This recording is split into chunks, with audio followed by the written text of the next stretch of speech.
Okay, so this is a seated occiput for left rotation restriction. First, I'm going to do the motion palpation of it, using my fingers on the atlas and C1, checking rotation, and then if there is a restriction there, I'm going to use my adjustment setup, release it a little for me, on the mastoid, lean into my hand, get around my work, and then my line of drive would be P to A.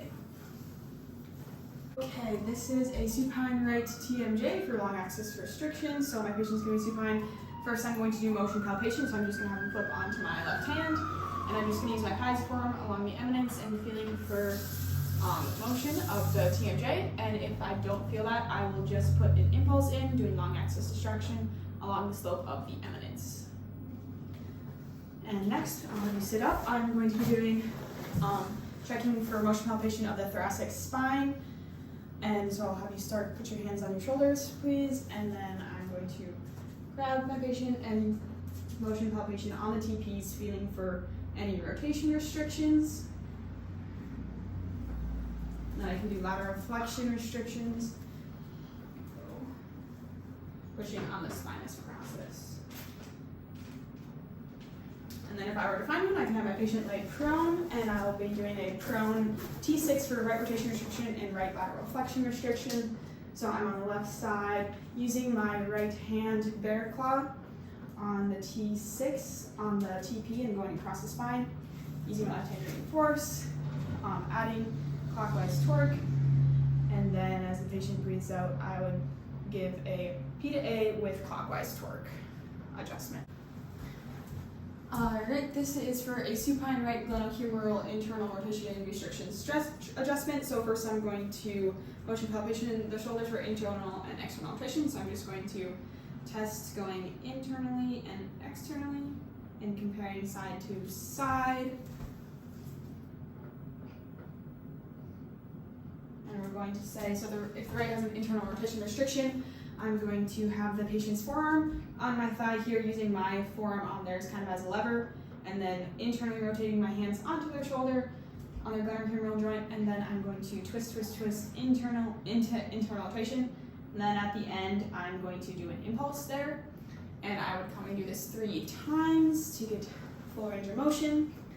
All right, next I'm going to have my patient sit up, and we're going to do seated right radial head P to A and pronation restriction. So I'm first going to just check, looking for pronation and then supination, any restrictions, and also checking the radial head for motion P to A. So if there's a P to A restriction and pronation restriction, I'm going to take my patient's hand, bring it into pronation, thumb on the radial head, and then I will just have my patient lean away, and then I'm going to go P to A on the radial head while in pronation, impulse there.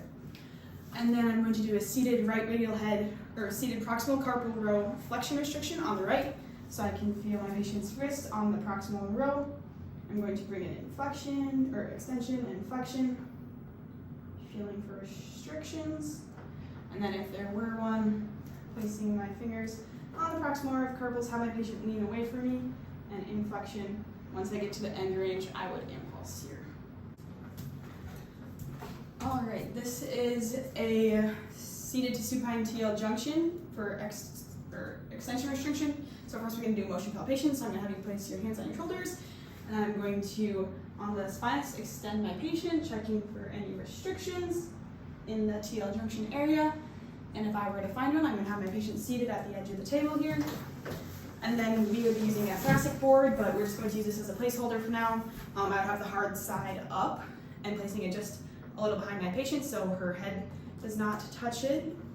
And then I'm going to have you give yourself a hug, and then I'm going to have an open hand contact over the spinous in the TL junction, and then take a deep breath. And then I'm going to roll my patient back over the thoracic board, and my line of drive would be A to P. And then next I'm going to have a supine right hip internal rotation restriction. So I will first check the hip for an internal rotation restriction, and we can check external rotation. And then if there was an internal rotation restriction on the right, I'll have them lay down. Let me scoot this way a little bit, and I will do my wax on into internal rotation, and then get down in a tug of war-like position, and then my line of drive would be long axis distraction with internal rotation. Okay, this is for a prone P to A restriction on the right fibular head with reinforced pise form. So first I'm just going to palpate the fibular head, checking for P to A motion and A to P motion. And then if I were to feel a P to A restriction, I will have my patient bend her leg, and then placing my pise form on the fibular head, reinforcing it, and then long axis distracting it, and line of drive being P to A.